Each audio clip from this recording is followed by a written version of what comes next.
Hello. If you were looking for a scare tonight, you've come to the right place. I'll be narrating an hour's worth of creepy horror stories that I found off of Reddit. So without further ado, These are their stories. I saw the job listing 2 weeks ago. Wanted, night guard at West Market in Redacted, Pennsylvania. 12 a.m. to 6 a.m. shift, $21 per hour. The whole thing struck me as odd right off the bat. What kind of grocery store needed a security guard while it was closed? Was the crime really that bad? But I needed the money, badly. And 2 days later, after a phone interview with a man named Clive, I showed up for my first shift. As soon as I pulled up, I sort of understood why they needed a night guard. The grocery store sat at the edge of a rundown strip mall. Large signs reading "Space for Rent" hung in the store windows, but judging by the dusty glass and flickering street lamps, no one had taken them up on the offer in years. I parked near the front door, and as I approached the building, I saw a woman hurrying away from the store. "You must be Aaron," she said breathlessly. "The night guard?" "That's me. Clive left you some instructions." I put them on the conveyor belt at Register 1. She gave me a polite nod and then stepped around me, heading for the only other car in the parking lot. "Oh, thanks. Be friendly." My inner voice scolded, "She's your new co-worker." I turned around. "Hey, what's your name?" But she was already diving into the car. The door slammed, the car reeled out of the parking space, and then she was gone. So much for a new friend. I turned back towards the store. The parking lot was completely empty now, and the nearest streetlight was flickering with an odd, erratic rhythm. A cold wind swept in, whipping a crumpled paper bag across the parking lot. Well, here goes nothing. I stepped up to the store. The glass doors squeaked as they parted for me, and then I stepped inside. Despite its outward appearance, the store was actually pretty nice inside. Bright fluorescent lights shone from overhead. Jazzy music played from hidden speakers. I headed over to Register 1, where a folded piece of paper was waiting for me. I flipped it open and began to read. "Dear Aaron, welcome to the West family. We sincerely hope you enjoy your first shift. To help you, we've compiled a list of rules that should make your shift as easy as our fresh-baked apple pie. 1. As night guard, you are expected to patrol the store every half hour, making sure nothing is amiss. You may spend the rest of your time in the break room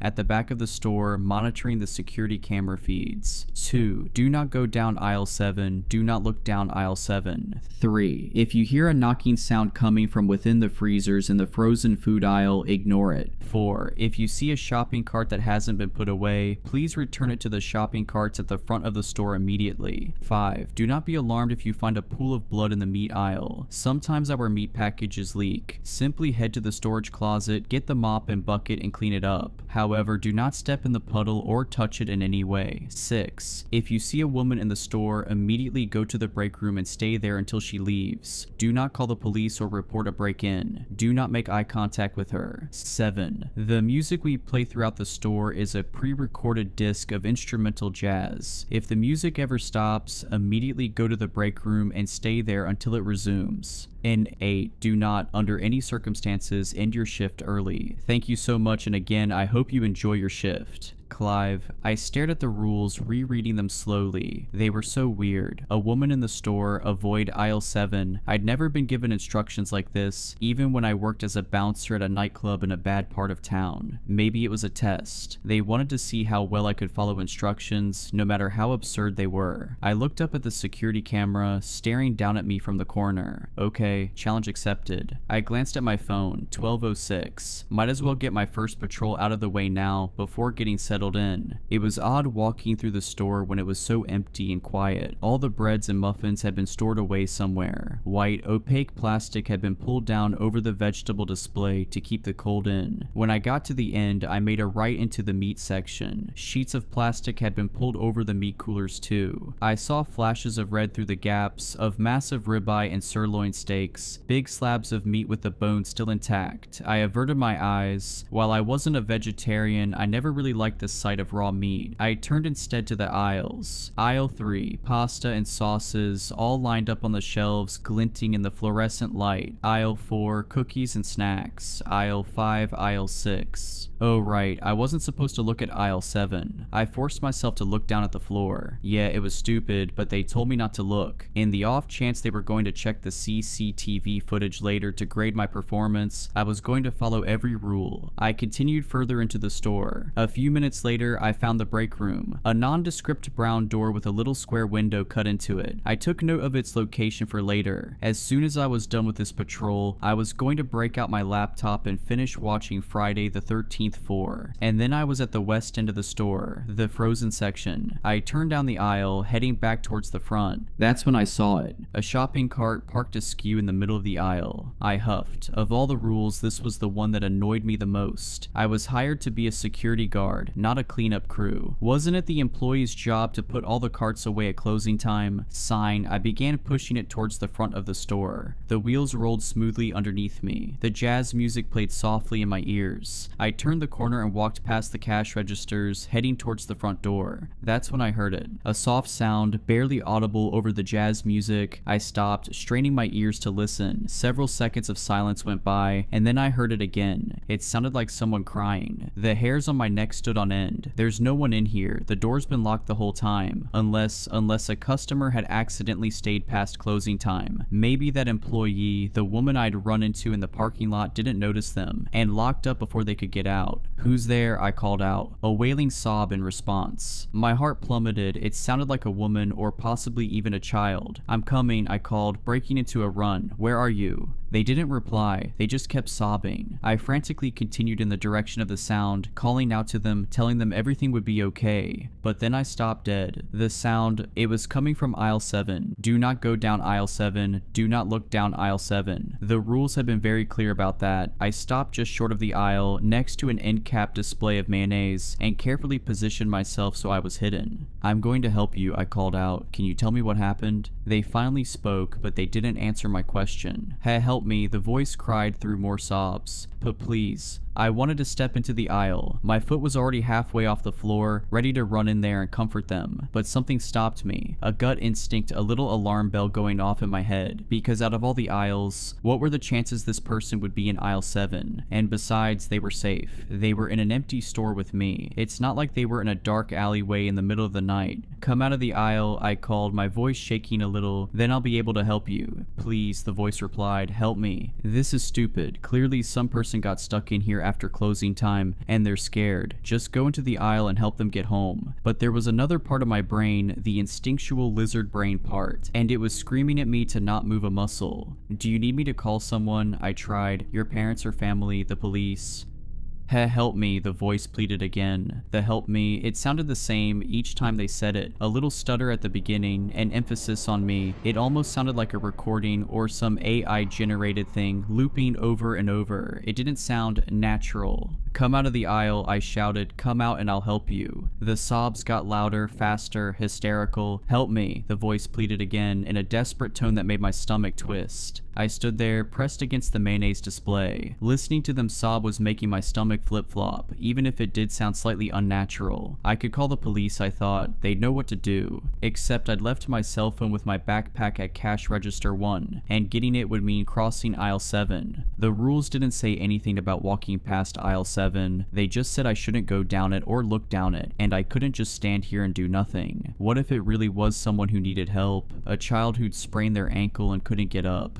"Don't worry, I'm getting my phone and calling the police," I called out. Then I took a deep breath and stepped across the threshold of aisle 7 towards register 1. As soon as I took a step, the crying stopped. Just like that, violent sobbing, and then, in an instant, nothing. Like a switch had flipped. Then the footsteps started. Loud, slapping footsteps of someone running down the aisle. Way too large to be a child. Coming straight at me. My heart dropped. It's a trap. They're coming for me and I'm probably gonna die here. But as soon as I made it across the aisle, the sound stopped. All I heard were the soft jazz tunes playing through the speakers overhead. I hightailed it to the break room, completely forgetting about the cart I was supposed to return. The break room was small and cramped. The little square window in the door had been blacked out with construction paper from the inside. The only source of light came from the computer screen on the desk, displaying the security camera feeds. I scrolled through the feeds. I quickly noticed that none of them offered coverage of aisle 7. It seemed like the cameras were intentionally placed to avoid that aisle. After searching the grainy black and white video for anything to miss, I leaned back in the chair and closed my eyes. When I finally opened them again, it was almost 12:30. Time for my next patrol. I didn't want to go. I felt safe here, locked up in this little room. But I also knew I wouldn't be safe if I didn't listen to the rules. I shuddered, imagining what would have happened to me if I'd gone down aisle 7. If I hadn't listened. I pulled myself out of the seat and headed for the door. The store was completely silent. No hysterical sobbing or pounding footsteps. I started my patrol near the back, walking up aisle 17. Cans of food glinted on the shelves as I passed, but when I glanced at them, I didn't see any labels I recognized. No chef ravioli or giant green men, just generically labeled cans of meat stew. In fact, all the aisle had was meat stew, the same cans over and over and over. I reached the end and turned right towards the front of the store, and that's when I realized that I had already broken one of the rules. The cart. I hadn't returned it. It wasn't where I'd left it. Instead of haphazardly parked near aisle 7, it sat next to one of the cash registers, like some ghost man was checking out his groceries. I paused for a second, hands hovering above the handle. Then I grabbed it and headed towards the door. Outside, the parking lot was pitch black, not a single street lamp. The shopping carts are only a few feet from the door, I told myself. Just go in and out, it'll take 2 seconds. I did it as quickly as possible. I ran into the darkness, slammed the shopping cart into the row, and dashed back inside. Then I shut the doors and clicked the lock. Okay, that wasn't too bad, I said to myself, letting out a sigh of relief. For a second, I reveled in the peace of the store, the silence, the safety of being locked inside with no one else with me. But then I stopped. The silence. Oh no, the jazz music wasn't playing. How long had it been off? I'd been so preoccupied with returning the cart, I wasn't even paying attention. I broke into a sprint towards the back of the store, cookies and snacks flashing by me. Then I swerved right and sprinted into the break room. I pulled out the list of rules and read them over again. Do not, under any circumstances, end your shift early. Why did he write that? Was it just because he didn't want anyone flaking out on him? Or if I left early, would some horrible fate befall me? Because I really wanted to leave. I opened my backpack, pulled out the soda I'd brought and popped it open, took a sip, scrolled through the security feed. 5 more hours. The next 4 patrols went fairly well. The rules didn't say how long they had to be, so every 30 minutes I sprinted a lap around the store as fast as I could. The whole thing only took about a minute. Then, for the other 29, I locked myself in the break room. On the second patrol, I heard knocking as I ran down the freezer aisle. It started as light tapping across the glass, then crescendoed into loud thumps, like someone was slamming their palms against the glass doors. As per the rules, I ignored it. I just kept running until I made it back to the break room. On the last patrol, the music had cut out again, so I quickly detoured and got to the break room as quickly as I could, the silence ringing in my ears. And now here I was in the break room with 3 hours left. I stared at my phone's clock, ticking slowly towards 3 a.m. I stood up, shaking out my nervous energy, preparing myself to sprint. I'd been a runner back in high school, but in the past 10 years I'd gotten way out of shape. The last patrol had left me panting and breathless, legs aching. My hand closed around the doorknob. My heart hammered in my chest. 3, 2, 1, go. I wrenched the door open and shot out into the store, but I didn't get very far because there was an enormous pool of blood on the floor. I froze, all the air sucked out of my lungs. I stared at the blood shining in the fluorescent lights. The rules said to clean it up, but that would take at least 10 minutes. I wasn't safe out here. I swallowed. Then I hurried to the supply closet, got a mop and a bucket, and started cleaning as fast as I could. The job was messy. I slid the mop through the blood, then dunked it in the bucket, rinsed and repeated, the soapy water-tinged red. A few times it splashed up and almost landed on me, but I did it. I cleaned it all up without touching a drop. Unfortunately, by the time I was finished, it was 3:27. Time for my next patrol. I was too tired to run, so I settled for a brisk walk around the store. I headed up through the frozen food. I noticed now there were handprints on the glass doors. Handprints of all sizes, tilted and smudged, except the proportions looked all wrong, with fingers that were too long, too thin. I averted my eyes and kept going. 2.5 more hours. My footsteps clicked against the tile floor. The jazz was starting to grate on my nerves. I must have heard the same looping saxophone melody 20 times now. It made me want to punch something. Sighing, I continued towards the produce section, briskly walking past the aisles. Then I stopped. Something caught my eye in one of the aisles. I backed up and took a better look. Someone was standing in aisle 9. A woman. She wore a blue linen dress and black high heels. Long black hair cascaded down her back, almost to her waist. She faced away from me, standing still, her thin white arms hanging walking limply at her sides. In her hand was a basket filled with cuts of raw meat. The rule echoed in my head: if you see a woman in the store, immediately go to the break room. Do not make eye contact with her. I slowly backed up as quietly as I possibly could. Then I started down the next aisle towards the break room. Click, click, click. I heard her footsteps echo against the tile. I hurried my pace towards the break room, but then I stopped. Her footsteps weren't coming from behind me. They were coming from in front of me. I averted my eyes to the floor, just as I saw two black high-heeled shoes step into the aisle. I stared at the floor. Do not make eye contact with her. Do not make eye contact with her. The words repeated over and over in my head, but I had to get to the break room and she was standing in my way. All I could see were her shiny, high-heeled shoes, and the little drops of blood that leaked out of the meat packages in her basket, staining the floor. I backed up. That was the only way I could go. I kept my eyes on the floor, careful not to look up, but she was following me. Click, click. For every step I took, I saw a shiny black heel come into view, attached to a thin white calf extend, keeping time with me. I quickened my pace, so did she. Click, click, click. I wheeled around and broke into a sprint. Click, click, click.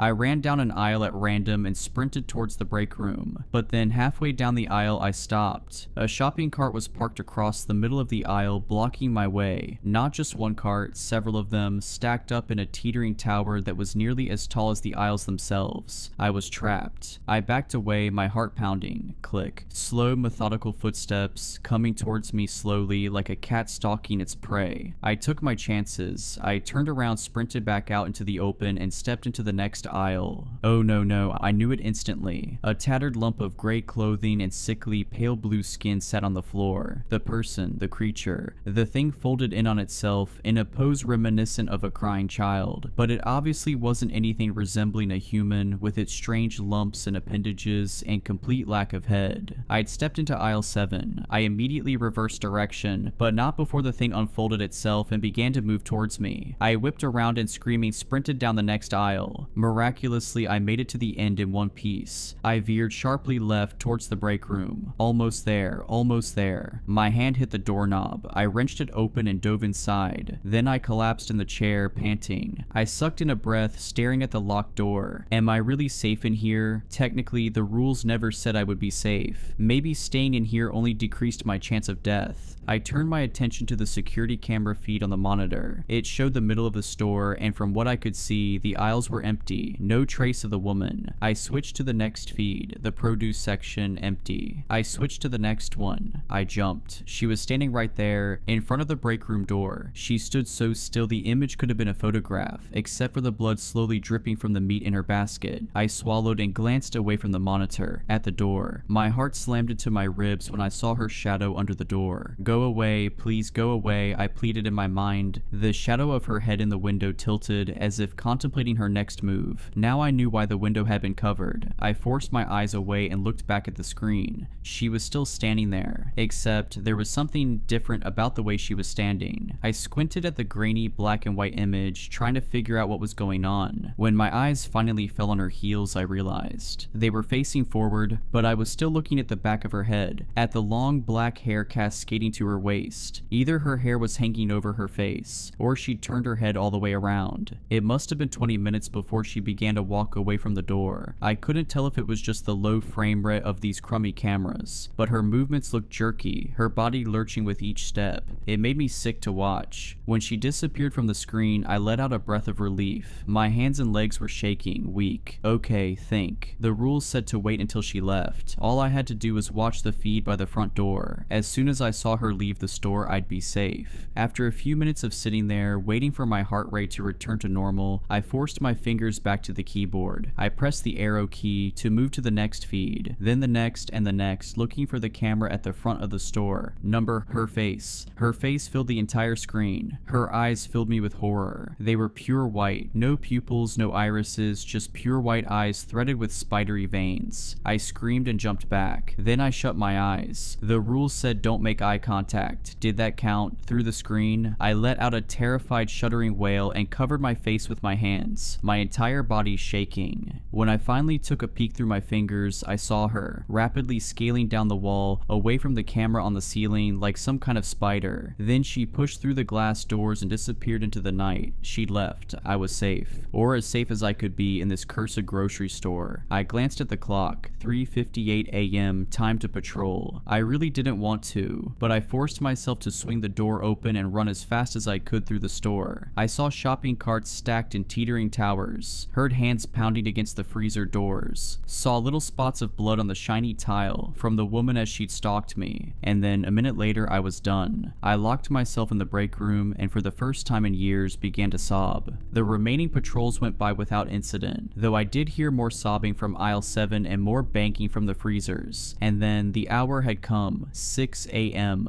My heart soared at the sight of the pink dawn sky through the glass doors. I was safe, I was free. When I glanced out into the parking lot, I saw a few cars pulling in, disgruntled, groggy employees clutching coffees heading towards me. As soon as the first one came in, I flew out of the store, ran to my car, and got out of there as fast as I could. I had never felt such relief, such happiness. I felt like a new man. All of my problems, even my financial ones, seemed dwarfed by what I just endured. When I pulled onto the main road, I rolled down my windows and flicked on the radio. But it wasn't my usual classic rock station that blared through the speakers. Instead, I heard the upbeat tune of a saxophone. And as I listened to that horrible looping melody, I realized that my days as a night guard for West Market may not be over yet.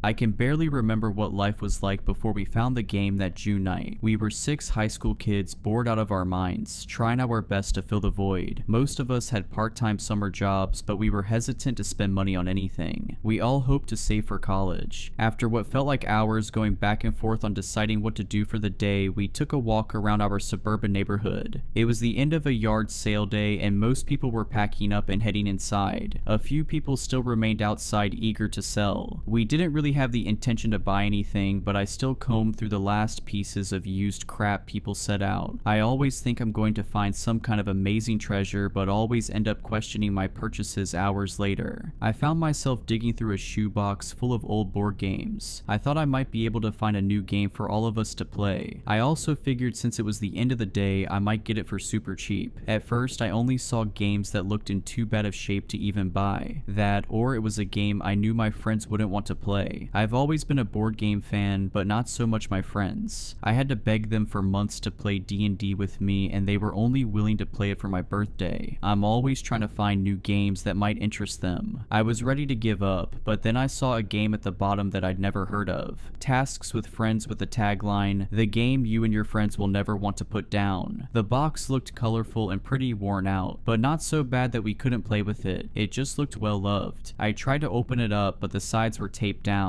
I mean, it makes sense. You don't want all the pieces to come flying out after all. I didn't see a price tag or sign for the price, so I found the owner and asked her, "Excuse me, how much are you charging for the game?" I said eagerly to the woman while admiring the bright colored box that lacked any company branding or trademarking. "Oh, that old thing. I don't know. Do you have $1 on you?" the woman said as she put the yard sale leftovers into one big box. As she told me the price, I perked up and started to dig through my purse. She either got annoyed with me taking too long or just wanted to be nice and told me to just take it. She immediately started to back up her box again. "So, is the game any fun?" I said to her awkwardly. "I actually never played it. My friend Jen gave it to me a few years back because her kids got obsessed over it or something, so she just wanted to get rid of it. She thought my family would enjoy it, but we just never got around to playing it," she said with her back facing me. I kindly thanked her and called for my friends to come over to see what I got. As I called for them, I could see their curiosity over what I found. That excitement was quickly lost when they saw I had a board game in my hands. They rolled their eyes knowing that I would try and get them to play it with me. "Kate, you know we don't do the board game thing," Aaron said to me annoyed. "Come on guys, you've all been going on and on all day about how bored you are. At least try. This game looks really fun. I actually haven't played this one before, so we can all learn together," I said as I saw their faces start to grow curious again. again. James came up to me and gestured at the box in my hand. I gave it over to him, hoping that he would be convinced to play after looking at it. I knew if he was down to play, everyone else would be too. As he held the box, I could see the expression on his face change from doubt to excitement. "This game looks like fun, let's go play," he said with a giddy tone I'd never heard him use. He started to jog in the direction of his house with me close behind and the rest of our friends slowly walking behind me, looking confused as to why James was so excited to play a board game when he was normally the person most against them. We all made it back to James's house. We walked in and were greeted by his mom, confused as to what made her emotionless son so excited. As we stood in the entryway not sure what to say, we heard him calling us from the basement. We ran down the steps to see the game fully set up on the floor and ready to play. He was sitting on a pillow reading the instructions with intense concentration. "James, are we actually playing this game?" Bree whined. "Yes we are, I promise. If you just sit down and start to play, you will have fun. I had a chance to learn the rules while you guys got here," James insisted as he shuffled a pile of cards one last time. After a few minutes of back and forth, everyone was sitting down and ready to play. James explained the rules of the game directly from the intrusion manual. Each player starts with their token at the start of the board. Players will take turns drawing a card from the top of the deck. Each card will have a task. If that task is completed, you may move the number of spaces that are specified on the card. Once you see the card, it will say secret or public at the top. If it's a secret card, do not read it out loud. This task must be completed without anyone noticing or questioning the action on the card. For example, hold someone's hand, sing a song, insult someone, etc. Just complete the task without anyone calling you out. If a player does something you believe to be a secret task, say out loud "deceiver." If the player was caught, they will show their card and fail their task. Do not move any pieces. If the person who calls out "deceiver" wrongly accuses the player, then they must move back one space. The accused player will keep that card and continue to try and complete the task. Once you have successfully completed a secret task, you may announce "task complete" and move your token forward as many spaces as specified on your task card. If you pull a public card, you must read it out loud. These cards will include things like saying the alphabet backwards, don't say or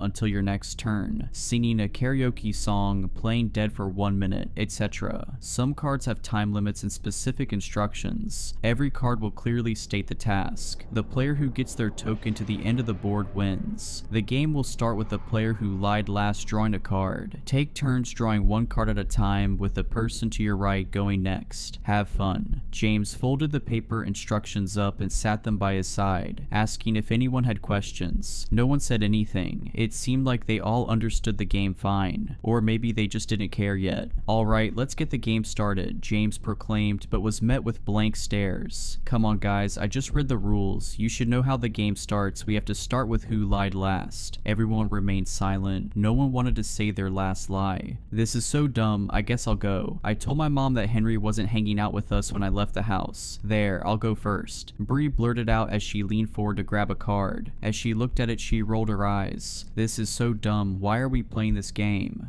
"Come on, Bree, it can't be that bad. Can you read it out loud?" Henry said, sensing that the card was embarrassing. "Ugh, public card. Pretend to be a cow for 3 minutes." She threw the card down and looked at Henry, who was to her right, expecting her turn to just be over and not wanting to even try. The rest of the group started to laugh and encourage her, chanting her name and begging her to do it. After about a minute, she gave in and got down on her hands and knees. When she first started, she was annoyed, staring daggers at Henry. As her time ran down, I could see in her face her feelings towards the game change. When the timer went off, she didn't stop for a few seconds. She kept going because she was laughing so hard. "That was so fun. Someone move my token up one space. Henry, it's your turn now," Bree said with a giggle and a newfound excitement. Henry looked at her in disbelief. He was so used to her cold exterior but liked that this game made it melt away. Henry picked up his card. He motioned, zipping his lips shut, and shook his head. Me, Bree, and James all squealed in excitement, with the rest of the group looking lost, not understanding what they missed that got us so excited. Since Henry had a secret card, it was AJ's turn. turn. She was chuckling along but clearly just doing it because she didn't want to look dumb for asking us what was so funny. She pulled her card and read it out loud.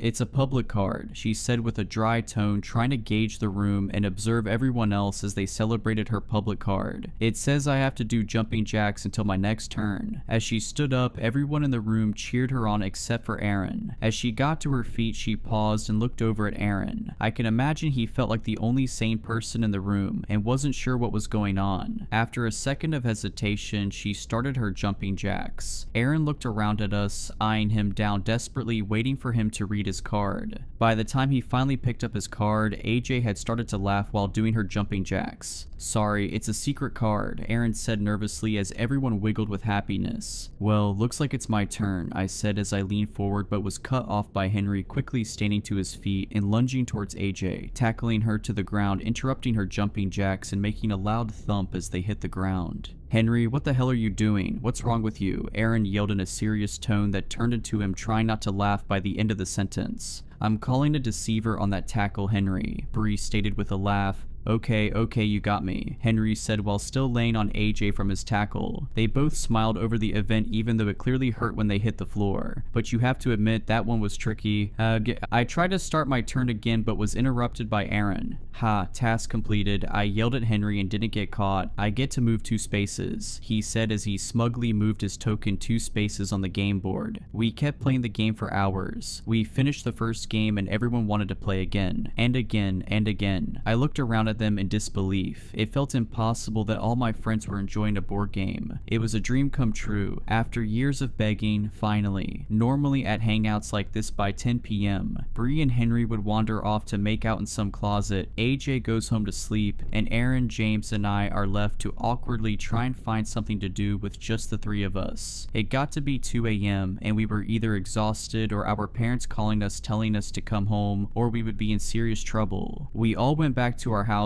but all had a hard time going to sleep. We stayed up until 5 a.m. for some of us, just talking about the game over text, strategies when we could play again, funny things that happened that night. We couldn't get enough. The games we played started out pretty simple. No tasks got too wild, and while we really loved to play, it wasn't like it was taking over our whole lives. Not yet at least. Because we played the game at James's house the first time, we ended up just keeping it there. Even though the game was technically mine, we always hung out at his place so it just made sense. It was around 10 a.m. the next day when our group chat started to blow up with everyone asking when we could get together that day. Now, because it was summertime and we were all teenagers, we either had work in the mornings or most of us slept until noon. But not me. I was always up early waiting for my friends to get up so I had something to do, or trying to make some money as a dog walker. That being said, I was shocked when I saw that everyone was up and everyone claimed to not have work. James didn't have a job at that point, so of course he was free, but everyone else was too. That did not happen often. We all met up at James's place at around 11 a.m. that same day, everyone eager to play. We must have played 10 games that day. The games consisted of us doing accents, being banned from saying certain words, backflips, and so on. Nothing too weird. We realized after a few games that we never got a repeating card, not one time. This was strange because there were probably 200 cards in the deck, but even with us playing a dozen games, every card was new. I knew I had a couple of dogs to walk that evening, but texted the owners to cancel. No way was I going to leave while all my friends were enjoying a board game this much. I knew AJ said something about her having a shift at 4 p.m., but when the time got close, she went to the other side of the room and called out of work. She didn't even mention it to us or talk about it. She just stood up, walked to the corner, talked to her manager, and came back. No one thought anything of it. After a few minutes, she loudly proclaimed, "Task completed," moving her token up 3 spaces. We looked around confused at what task she had, and the card said, "Call out sick to work." We were surprised by this card, to say the least. It was the first time a card had to do with something outside of the players. Everyone else in the group canceled any plans they had for the rest of the day, although AJ was the only person who completed a task for it. It was around 11 p.m., which made it a full 12 hours of the game. Bree pointed out that we forgot to eat any food all day. After thinking about it, I realized that I hardly hardly drank any water, and went to the bathroom like one time all day. Things started to get out of hand that night. AJ pulled a card that said to go into a closet with the player to her left and kiss them for 5 minutes. Of course, that player was Henry. Bree was not happy, but she knew how serious everyone was about the game. She told him she wasn't okay with it, but he insisted that it was just a game and it wouldn't mean anything. It was worth 4 points for both people who would go into the closet. AJ and Henry stood up and went to find a suitable space, all while Bree freaked out and said she would end things with Henry if he went through with it. It was never completely clear what Henry and Bree were. They don't like to use boyfriend and girlfriend, but everyone knew they were a thing. Aaron tried to call it off, saying this wouldn't be worth it and to just stop, but it was like they didn't even hesitate. Bree sat on the carpet and started to cry as the timer on her phone counted down an agonizing 5 minutes. I thought I would either hear kissing or nothing at all, but instead I heard talking. It started as soft whispers, then crying and yelling. They stayed in for about 2 minutes, then came tumbling out. "That's it, Henry, I can't believe you would do that for a game. We are over," Bree said with a red wet face. Henry came and silently sat down with AJ. AJ was now beet red as well. Despite 3 of my friends just going through something I couldn't wrap my head around, they all looked at James calmly and nodded for him to pull his card. No one had moved any tokens forward, so it was clear they failed their task of kissing in the closet. James hesitantly leaned in for a card and read it to himself as we were bombarded by Bree, AJ, and Henry all saying, "Task completed," and then shot confused faces at each other. They all threw down their cards and moved their tokens forward. Bree's card said break up with Henry. Henry's card said make AJ cry, and AJ's card said tell Henry you love him. All those cards were worth way more than the stupid kissing card, so the kissing task was ignored and they all individually completed their hour tasks without ever communicating it with each other. They all saw opportunities to complete a task worth more points and they took it. After this moment, it was like nothing even happened. The girls stopped crying and started laughing and saying how impressive the completion of the tasks were. "Wait guys, something is wrong here. Do you not see it?" Aaron said with concern, trying to take a break from the game. "Oh, stop. You are just jealous you didn't get to move 6 spaces," Bree said with arrogance. "No, I'm not talking about that. Does no one find it weird that the cards are using our names now? Not only that, but the cards are somehow interacting with other cards to almost try and make bad things happen," James blurted. As he said that, it was like we all froze in our spots, all looking at each other, realizing how hungry and tired we were, looking around at the room, seeing how big of a mess we made. Bree grabbing Henry's hand with a look of sadness and coming to grips with how they hurt each other for a game. I looked down at my arm and was reminded of the crud things I had drawn on my arm with Sharpies in order to move 1 space in an earlier game. I saw Aaron's jeans that were now cut into shorts with some kid scissors. I looked at James's legs and saw his one shaved leg lying crossed over the untouched hairy one. I looked at AJ and saw she had a huge purple bruise on her arm. At that moment, I remembered feeling like an addict trying to get off drugs. I knew this game was hurting us. I wanted to stop but felt like I couldn't. I could see the same feeling in all my friends' eyes too. The urge to say one more game, just one more time, just to feel the high of this dumb game again. I think we need to take a break from this game, guys. It's getting kinda weird and out of hand, I murmured with the strength that I somehow mustered up. It was like telling an alcoholic you were taking away their beer. They all looked horrified at the idea of not playing the game for even a moment. Just then, James's mom came downstairs and was horrified at what she was looking at. 6 disheveled teenagers all sitting in a circle looking like they had all just been through a war. Not only that, but her whole basement was a mess.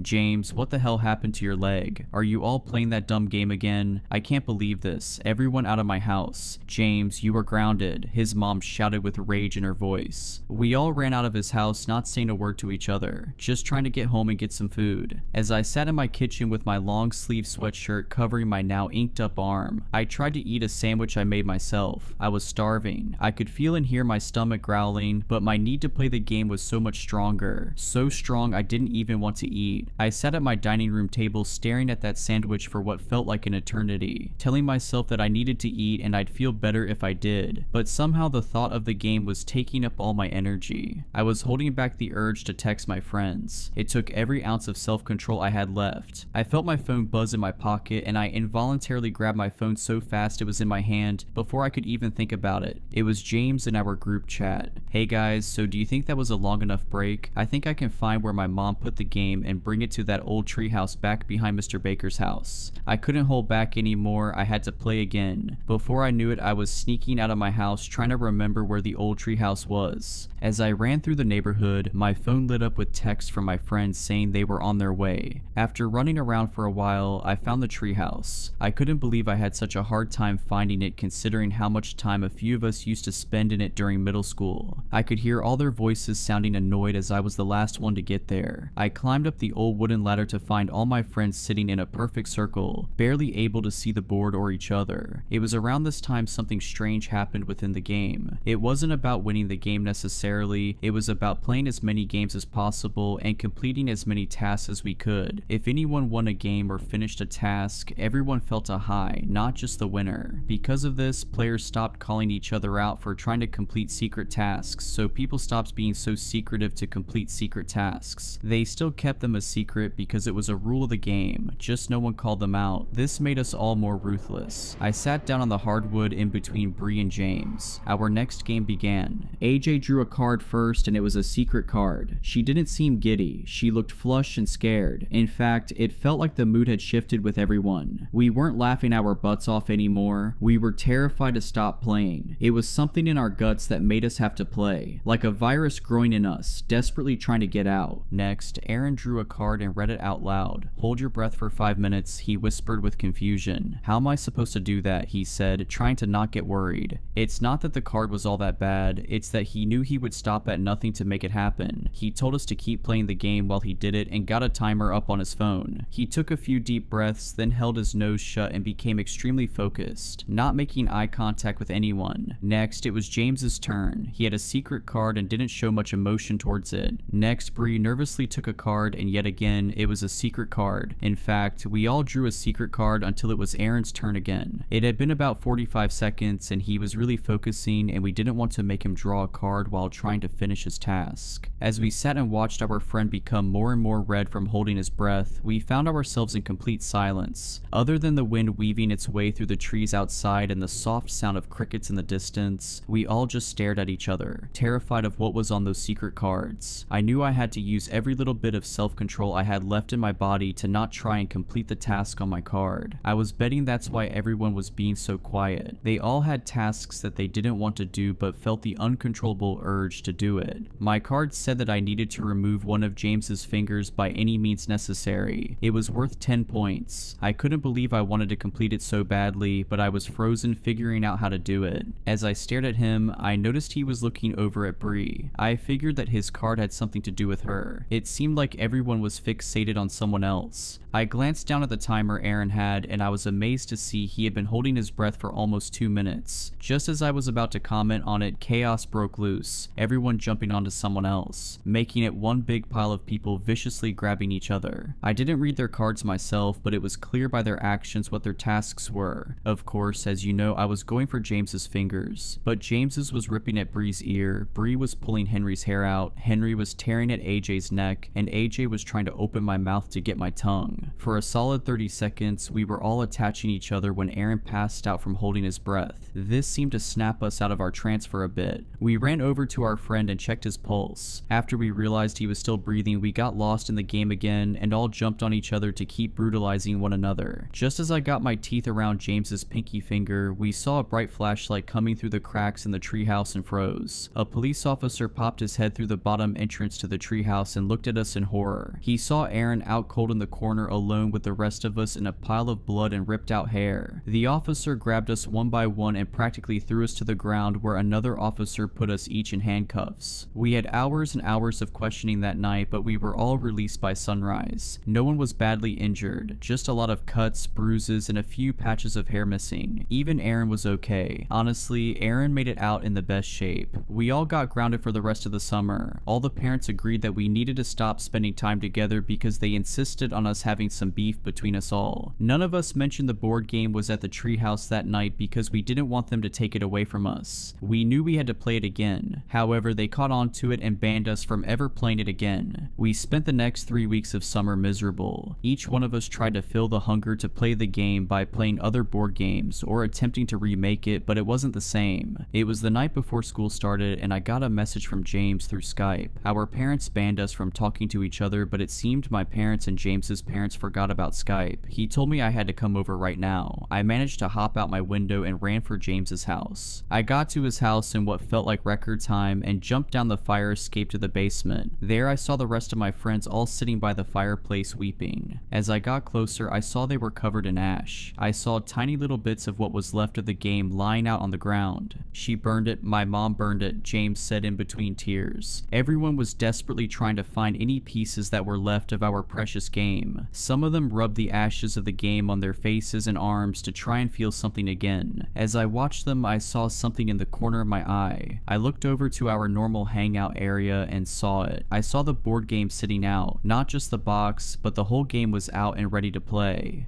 Are you sure that your mom burnt it, James? I said as my eyes got glazed over looking at the beautiful board game sitting out for us to enjoy. Yes, I'm sure. She did it right in front of me, so I'd stop looking for it. Just as James finished his sentence, he looked at me and then at my eyeline. He saw the game. The next week of our lives was a whirlwind. After James's mom burned the game and it reappeared, we all ran away with the game. We stole a car from AJ's mom after we got a task card for it and left town. We would play the game in the car, in random fast food restaurants, and sometimes in parks. It's all we did all day. We would fall asleep playing the game and only manage to eat maybe a bag of chips or something small during the day. We kept moving because we didn't want to be found. In that week, we all managed to lose our jobs and all missed the first week of our senior year of high school, all because we were addicted to a board game. I still remember the last game we ever played. It was a late Sunday night. We were actually in our town sitting in an old barn near the treehouse we sat in before, all because the board game told us to. Up to that point, we were hanging out far away from home. We didn't want to be so close. We knew we could be found easily by our families and the authorities if we were too close, but we had no choice. We were slaves to the game. At this point, we were in bad shape. With every new game started, we broke down a little bit more. We surrounded the board with tired eyes and growling stomachs, missing teeth and bruised bodies, concussed heads and broken toes. Please, we have to stop. I can't do it anymore. I want to go home, Bree said as we were about to start our next game. I can't imagine not playing this game. It's all I ever want to do. I think I might die if I couldn't play it. I know the game hurts us, but it would hurt so much more if we stopped playing it, Henry said with a gravelly voice. Guys, why are we talking? We have to play again, Aaron said while trying not to cough.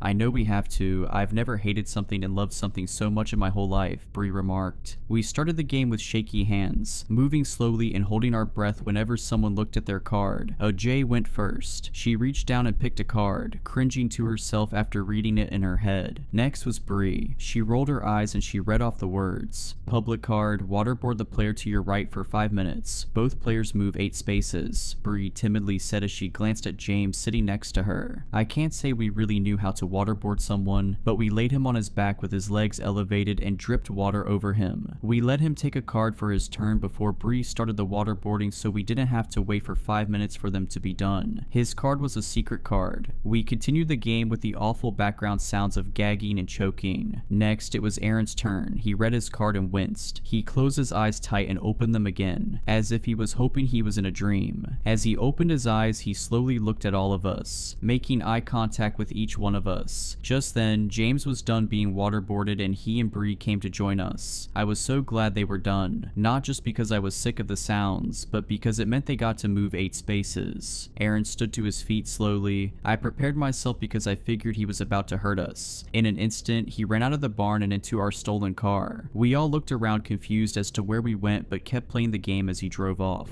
Next, it was my turn. Public card, jump off the roof of the barn, 9 points. I said out loud nervously. Henry and AJ jumped up and started to walk outside, not even questioning if I would do it or not. They weren't wrong in the assumption. Before I could even think, I was on my feet trying to find a way up to the roof. I found my way to the top of the 10-foot tall building. I took a deep breath and leaped off and was met with a hard thump as I hit the ground. I felt a gut-wrenching pain in my right ankle as I landed. I knew I broke it. I had no doubt in my mind. I was thrashing in pain, grabbing grabbing my ankle as my friends dragged me back into the barn. We knew we had to keep playing. Next, Henry took a card. He picked it from the pile with his eyes closed and brought it to his face while peeking just enough to see the words on the card, then closed his eyes again, trying to pretend he never read the words in the first place. Next, AJ took a card. Even though it was a secret card, I knew it was about me. She glanced down at my ankle right after her eyes left the card. Just as James was reaching for his card, we saw Aaron walk back into the barn. We all sat in shock as his silhouette became clear and vivid in the doorway. Blood trickled down his arms and hands, dripping on the dirt as we all stared at each other. His eyes were blank at first, but then turned to pain. We watched him as he walked from the doorway to the game board, blood dripping on the game as he moved his token 30 spaces. Aaron, what have you done? 30 spaces? AJ muttered in fear. James, I'm so sorry I had to. Aaron whimpered as sat in the dirt with his secret task card crinkled in his bloodied fist. Tell me what you did right now. What the hell does your card say? Show us, James yelled as he stood to his feet. Just as James was about to jump onto Aaron, Henry reached into his pocket and pulled out some matches we used to start small campfires while we had been on the run. We all stood still waiting to see what he was about to do as he lit 3 matches and threw them into the nearby hay bales, igniting the whole inside of the barn. Without hesitation, AJ saw the opportunity and stomped on my ankle as hard as she could. If it wasn't broken before, it sure was now. I looked down at it to see it now bent sideways. She then stomped on my other ankle, not breaking it but making it so I couldn't walk. She moved her token 12 spaces. Even though I was in agony from the pain, I still felt such an intense high from her moving so many spaces. Aaron dropped his card in the midst of everything happening. James fell to his feet to see the card and started to weep as he read it out loud. Secret card, kill James's mom, move 30 spaces, he said with anger bubbling up. I can't believe you would do that for a dumb game. But how could you do this to me?